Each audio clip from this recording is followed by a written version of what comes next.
नमस्कार प्यारे बच्चों, मैं विजय। बच्चों, आज हम लोग सह समुच्चय वियोजन, जिसमें कि हम लोग दक्षिण और वाम सह समुच्चय पढ़ रहे हैं, उसका और थ्योरम जो है उसको करते हैं आज। और आज हम बहुत इम्पॉर्टेंट, जो आपके एग्ज़ाम में 100% आने वाला है, जिसको आप जानते हो, लांगराज प्रमेय। बिल्कुल अधिक है ना, पूछे जाते हैं प्यारे बच्चों, है ना। तो बिल्कुल लांगराज प्रमेय को आपको करके चलना है, ठीक है। आप अच्छे से प्रैक्टिस कर लीजिएगा। बिल्कुल 100% आपके एग्जाम में आना ही आना है, ठीक। तो बच्चों, हमारे वीडियो लेक्चर देखने के पहले यदि आप हमारा चैनल सब्सक्राइब नहीं किए हैं तो ज़रूर कर लीजिएगा, ठीक है। उसके बाद आगे बढ़िएगा, ठीक है बच्चों। तो चलिए शुरुआत करते हैं आज की क्लास। सबसे पहले देखें किसी समूह का दक्षिण सहसमुच्चय वियोजन, right coset decomposition of a group. बच्चों, मान लो एच समूह जी का एक उपसमूह है, तब आपने पढ़ लिया है कि जी में एच का कोई भी दक्षिण सहसमुच्चय रिक्त नहीं होता। आप लिए थे जी में एच के कोई दो दक्षिण समुच्चय या तो विसंगी होते हैं या सर्वसम होते हैं, ये भी आपने पढ़ा है। और जी में एच के सभी दक्षिण सहसमुच्चयों का संघ जी के बराबर होता है, यानी G is equal H A union H B union H C, ऐसा, ठीक है। तो ये तीनों कंडीशन आपने पढ़ लिया है। अतः जी में एच के सभी दक्षिण सहसमुच्चयों का समुच्चय जी में एक विभाजन है। हम इस विभाजन को ही क्या कहते हैं? हम इस विभाजन को जी का दक्षिण सहसमुच्चय वियोजन कहते हैं। प्यारे बच्चों, क्या क्या याद रखने होंगे आपको दक्षिण सहसमुच्चय वियोजन के लिए? जी में एच का कोई भी दक्षिण सहसमुच्चय रिक्त नहीं होता, हमेशा अरिक्त होता है, कोई ना कोई अवयव उसके अंदर होते हैं। दूसरा, जी में एच के कोई दक्षिण सहसमुच्चय या तो विसंगी होता है या सर्वसम होता है। यदि विसंगी है ना, तो सर्वसम नहीं होगा, और सर्वसम है तो विसंगी नहीं होगा। विसंगी मतलब जानते हो ना, दोनों में कॉमन एलिमेंट है ना नहीं होना चाहिए, ठीक है बच्चों। तो जी में एच के सभी दक्षिण सहसमुच्चयों का संघ जी के बराबर है, सबका संघ, यूनियन, ठीक है। तो हम जी का दक्षिण सहसमुच्चय वियोजन कहेंगे इसी को। आइए एक थ्योरम देखते हैं। यहां पर क्या थ्योरम दिया है, देखो। यदि एच समूह जी का एक उपसमूह है, ध्यान देंगे, एच समूह जी का एक उपसमूह है, तो जी में एच के कोई दो दक्षिण सहसमुच्चयों के मध्य एकैकी संगतता होती है। एकैकी संगतता का मतलब क्या समझते हो? एकैकी संगतता का मतलब होता है प्यारे बच्चों, एकैकी और आच्छादक। आपने एकैकी पढ़ा है।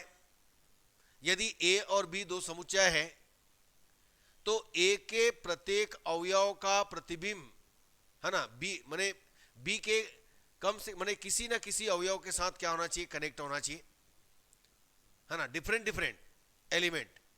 यानी F A is equal F B implies A is equal B, ये एक ही होता है, ठीक है। और जो आच्छादक है क्या है, आंटू क्या है, दोनों में है ना, ए और बी यदि दो समुच्चय है तो दोनों समुच्चय में है ना प्रत्येक एलिमेंट के साथ प्रतिबिंब होना चाहिए। बी के किसी भी अवयव माने कोई भी अवयव छूटना नहीं चाहिए ए के साथ प्रतिबिंब बनाने में। यदि छूट गया तो समझिए कि वह आंटू ना होकर इंटू होगा, अंतरछेपी होगा, ठीक है। ये हम पढ़ चुके हैं। तो चलो मान लेते हैं, मान लो एच जी का एक उपसमूह है। जी कौन है? समूह है। तथा ए बी बिलोंग्स टू कितना है? जी है। और एच ए और एच बी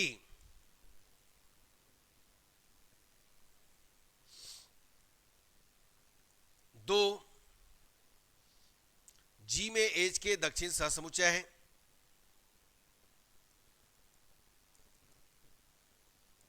एच के दक्षिण सहसमुच्चय है। तब यहां पर एक प्रतिचित्रण लेते हैं। तब प्रतिचित्रण ये परिभाषित करते हैं बच्चों, if such that HA tends to HB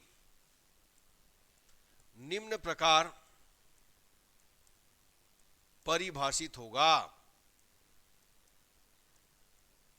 कैसा परिभाषा देते हैं? अब HA का अवयव हम लोग मान लेते हैं F, H1A और HB का अवयव मान लेते हैं H2B। ठीक है, या ऐसे करो, इसको H ही मान लो बच्चों। For every H belongs to capital H। अब सबसे पहले हमें बताना है F क्या है? एकैकी है। अब एकैकी लेने के लिए आप क्या करते हो? इसका एलिमेंट लेकर चलते हो, इसका, तो इसका एलिमेंट हम ले लेते हैं। मान लो H1A H2A इनटू में है ना दोनों, बिलोंग्स टू कितना है? HA। ये देखिएगा H1A H2A बिलोंग्स टू कितना है? HA, तथा H बिलोंग्स टू कितना है? Sorry, H1 H2 belongs to कितना? H है। तब हम लेकर चलते हैं F H1A is equal F H2A। अब देखिए F की परिभाषा यहां पर क्या दिया है? H1A HA है तो HB है, तो यहां पर क्या देंगे? H1B is equal H2B। कहां से? इनटू में है ना ये दोनों, F की परिभाषा से। अब यहां से हम B को हटाएंगे तो दक्षिण निरसन नियम लगा देते हैं। दक्षिण निरसन नियम, B हट गया। अब भाई हमको fx1 इज इक्वल fx2 लेकर के x1 इज इक्वल x2 लाना होता है। हमने लिया है H1A और H2A, तो दोनों के इक्वल आना चाहिए। अब यहां पर दोनों साइड A लगा देते हैं। ये देखिए, तो आपने H1A FH2A यहां पर लिया और आपने पाया H1A इज इक्वल H2A, अतः कहेंगे F क्या है? एकैकी है। अब हमें यहां पर क्या बताना है? दक्षिण सहसमुच्चयों के मध्य एकैकी संगतता बताना है। तो अब हमको क्या बताना होगा? F आच्छादक बताना होगा। तो F आच्छादक है, इसके लिए क्या बताएंगे? प्रत्येक HB बिलोंग्स टू HB के लिए एक अवयव HA बिलोंग्स टू HA का अस्तित्व इस प्रकार है कि FHA is equal HB for every H belongs to H और AB बिलोंग्स टू G। ये परिभाषा जो है उसी को राइट कर देना है। अतः F आच्छादक है। इस प्रकार दक्षिण सहसमुच्चयों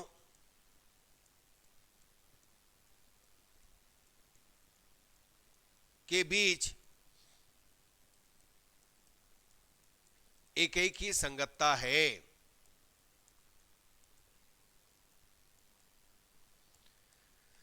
ठीक है बच्चों, समझ में आया? आच्छादक को बताने के लिए ये देखो, मैंने कहा था ये A है और ये B है। इसके अंदर अवयव है A B C D, इसके अंदर अवयव है 1 2 3 4 5 6 7। अब इसका इससे रिलेशन है, इसका इससे रिलेशन है, इसका इससे रिलेशन है, इसका इससे रिलेशन है। अब ये छूट गया, ये देखो तीनों का कोई रिलेशन नहीं है, तो ये आच्छादक नहीं होगा। इसके लिए क्या होना चाहिए, है ना? इधर का जितने भी एलिमेंट होता है, जैसे कि ये हमारे पास मान लो ये 1 2 3 है, ये इनके साथ कनेक्ट हुआ, ये आच्छादक है परंतु एक ही नहीं है, क्योंकि इधर का दो एलिमेंट इधर के किसी एक एलिमेंट के साथ इमेज मेकिंग कर रहा है, प्रतिबिंब बना रहा है। इसी को मैं यहां दे दूं, इसको हटा दूं, अब देखिए इसका इससे, इसका इससे, इसका इससे, तो ये एक ही भी हो गया और आच्छादक भी हो गया। ऐसा कोई जरूरी नहीं है कि B1 से ही कनेक्ट हो, B2 से हो सकते हैं, B3 से भी हो सकते हैं। तो आपको ध्यान रखना है इधर का प्रत्येक एलिमेंट जो है इधर के अलग अलग एलिमेंट के साथ कनेक्ट होना चाहिए, और इधर का कोई भी एलिमेंट नहीं छूटना चाहिए, तो ये आच्छादक होगा और एक ही भी हो जाएगा। यह आपने पढ़ चुका है प्यारे बच्चों, याद रखिएगा। बस इसी ढंग से आपको क्या करना है, देखना है। तो मुझे उम्मीद है ये समझ में आया होगा। देखिए अगला थ्योरम क्या कह रहे हैं, देखो यदि H समूह G का एक उपसमूह है, ध्यान देना, यदि H समूह G का एक उपसमूह है तो G में H के वाम सहसमुच्चयों के समुच्चय और G में H के दक्षिण सहसमुच्चयों के मध्य एक की संगतता है। सबसे पहले हमें क्या करना होगा, डेफिनेशन बनाना होगा। तो पहले हम यहां पर वाम सहसमुच्चयों को देंगे और उसके बाद दक्षिण सहसमुच्चयों के बीच क्या करेंगे, यहां पर एक मैपिंग मेकिंग करेंगे, एक प्रतिचित्रण बनाएंगे। कैसे बनेगा, मान लो G डैश और G डबल डैश सभी वाम और दक्षिण सहसमुच्चयों का समुच्चय है तथा प्रतिचित्रण, अब देखो प्रतिचित्रण बन रहा है, G डैश किसको शो कर रहा है, वाम को, और G डबल डैश दक्षिण को।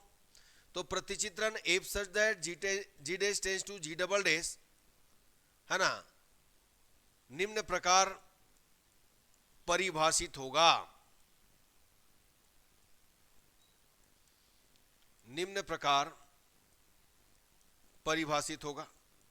तो कैसा परिभाषा देंगे, यहां पर देंगे एफ वाम मतलब AH और इधर दक्षिण मतलब HA inverse for every A belongs to कितना, G। ठीक है बच्चों, तो बस इसी ढंग से आपको क्या करना है, देना है। अब सर्वप्रथम हम क्या करेंगे, इस एप को सुपरिभाषित करेंगे, वेल डिफाइन करेंगे। सर्वप्रथम एप को सुपरिभाषित वेल डिफाइन करते हैं। अब सुपरिभाषित करने के लिए देखो क्या करना होता है, हम इसके लिए AH इज इक्वल क्या लेकर के चलते हैं, BH इंप्लाइज, यहां पर क्या देंगे, A बिलोंग्स टू कितना, ये आ जाएगा BH। बच्चों आपको मालूम है E बिलोंग्स टू कितना होता है, H। यहां से मैंने क्या किया, AE बिलोंग्स टू क्या ले लिया, AH। तो E तत्समक है तो A बिलोंग्स टू H, और A के जगह में रख दिया कितना, BH। तो डायरेक्ट मैं इतना राइट कर सकता हूं। अब हम लोग क्या करते हैं, B इनवर्स का मल्टीप्लाई करते हैं। तो B इनवर्स का मैंने मल्टीप्लाई कर दिया, और B इनवर्स का मल्टीप्लाई किया तो यहां पर EH आ गया, ये BB inverse is equal E हो गया, और E तत्समक है बच्चों क्या आ जाएगा, H एक उपसमूह है तो प्रतिलोम अवयव रखेगा क्या, बिल्कुल रखेगा।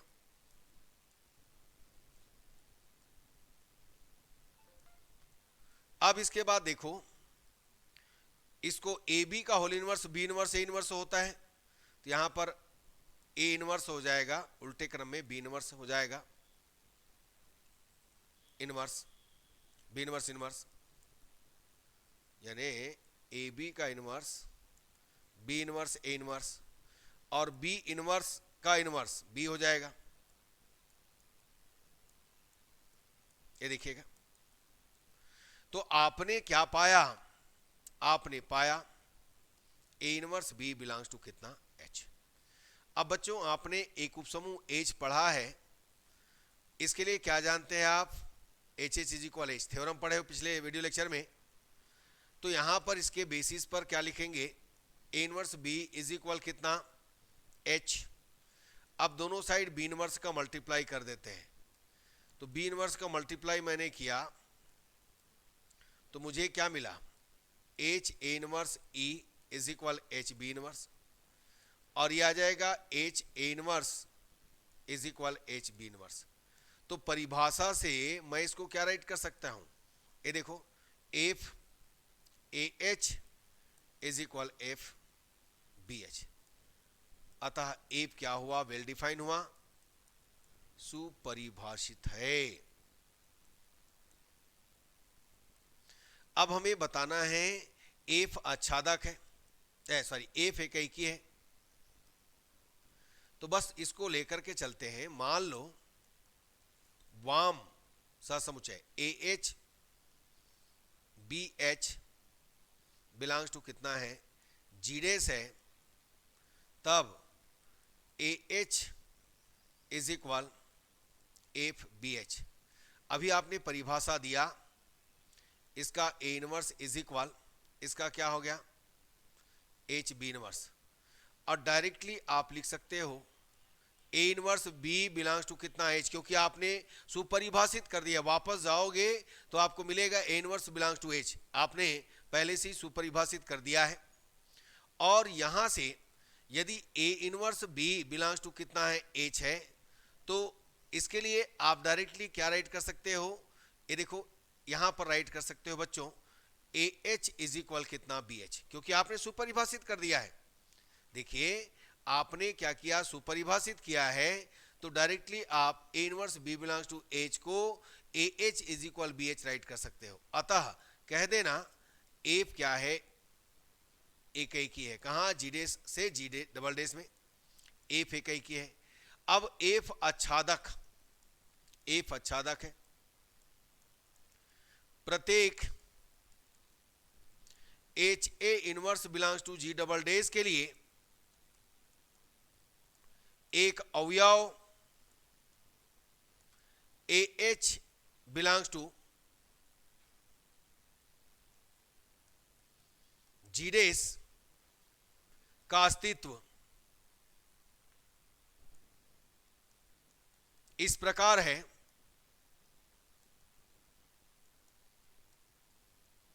कि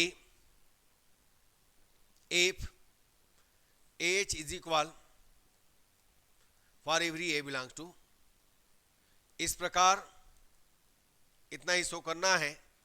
एफ आच्छादक है, फलतः जी डेस और जी डबल डेस के बीच एकैकी संगतता है। यही लाना था। तो बच्चों एकैकी और आच्छादक बताना है और दोनों के बीच एकैकी संगतता लाना है। आगे बढ़ते हैं बच्चों। अब हम मॉड्यूलो के बारे में देखेंगे। किसी समूह में जी एक समूह, किसी समूह में जी का एक उपसमूह एच का सर्वांगसम मॉडुलो संबंध। मान लो एच समूह जी का एक उपसमूह है और A B belongs to H के लिए हम क्या जानते हैं? ए बी से सर्वांगसम मॉडुलो एच। ये देखो, ये मेन डेफिनेशन, ए बी से सर्वांगसम मॉडुलो एच, जिसको कि राइट करते हैं ए, देखो इस प्रकार। इसका मतलब होता है ए माइनस बी एच से पूर्ण रूप से भाग जाता है। तो यहां पर क्या परिभाषा दिया? यदि और केवल यदि A B inverse belongs to H, हम यहां पर कहेंगे ए बी से सर्वांगसम मॉडुलो एच, है ना, implies A B inverse belongs to H. ये परिभाषा हुआ इसका। अब आइए यहां पर देखते हैं किसी समूह जी में सर्वांग समता का संबंध जो निम्न प्रकार परिभाषित है, एक तुल्यता संबंध रखता है। बच्चों आपने तुल्यता संबंध स्टडी किया है। क्या होता है तुल्यता संबंध के बारे में जानते हो आप? बिल्कुल जानते हो। तुल्यता संबंध के लिए क्या क्या होना चाहिए? एक तो स्वतुल्य होना चाहिए। स्वतुल्य मतलब स्वयं का स्वयं से संबंध। दूसरा सम्मित होना चाहिए। यदि पहले का संबंध दूसरे से है तो दूसरे का संबंध पहले से होगा। और तीसरा संक्रामक होना चाहिए। यदि पहले का संबंध दूसरे से है, दूसरे का संबंध तीसरे से है, तो अवश्य ही पहले का संबंध तीसरे से होगा। ये यदि तीनों कंडीशन आए तो हम कहते हैं कि यह एक तुल्यता संबंध दर्शाता है। आइए शुरुआत करते हैं प्यारे बच्चों, देखते हैं तुल्यता संबंध है कि नहीं है। देखो, इसके लिए ले लेते हैं, मान लो समूह जी में सर्वांग समता का संबंध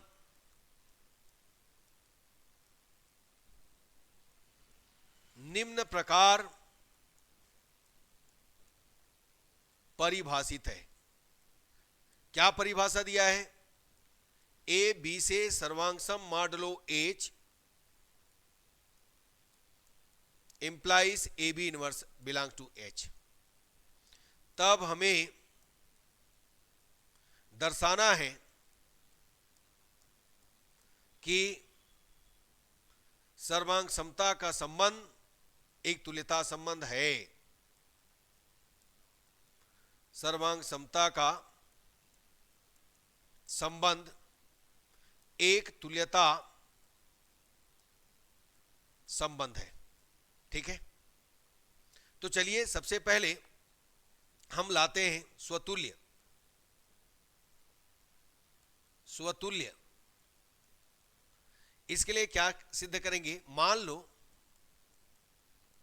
ये देखिएगा, जैसे हमारे पास ए बी है, तो मान लेते हैं ए बिलोंग्स टू कितना है? जी। तब हमें दर्शाना है कि ए से सर्वांगसम modulo H implies A inverse belongs to कितना? एच। तो ले लेते हैं, देखो, चूंकि क्या जानते हो आप, ए इनवर्स इज इक्वल क्या होता है? ई, और बिलोंग करता है किसको? एच को। तो इंप्लाइज हम इसको लिख सकते हैं, ए इनवर्स को क्या लिख सकते हैं? ये देखो, mod H by conditional A inverse belongs to कितना? एच। अतः संबंध जो दिया है सर्वांग समता का क्या है? स्वतुल्य है। अब हम दूसरा लेकर के आएंगे, सम्मितता, सिमेट्रिक। मान लो A B belongs to G है, तब हमें दर्शाना है कि ए बी मॉड एच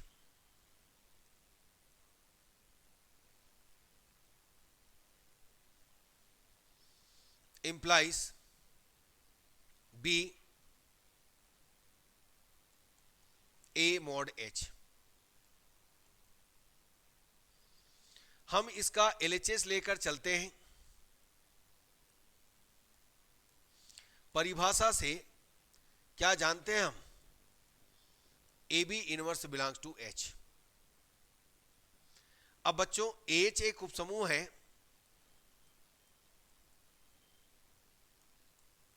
तो भाई इसको हम क्या ले सकते हैं? ए बी इनवर्स का इनवर्स बिलोंग्स टू एच ले सकते हैं क्या? देखिए, ये क्या हो जाएगा? बी इनवर्स का inverse A inverse belongs to कितना? एच। यहां से क्या आ जाएगा? B A inverse belongs to H कितना आया? बी ए से सर्वांग सम मॉडुलो एच आया। इस प्रकार संबंध क्या है? सम्मित है। अब तीसरा संक्रमकता, ट्रांजिटिव। मान लो A B C belongs to कितना है, जी है, तब अब जी को बिलोंग कर रहा है तो एच को भी बिलोंग करेगा ना, याद रखना। ए बी मॉड एच ये हमको दिया है, दूसरा बी सी मॉड एच, तब क्या लेकर के आना है, मॉड एच। यदि इतना लाएंगे तभी होगा संक्रमकता। मैंने लिया मॉड एच,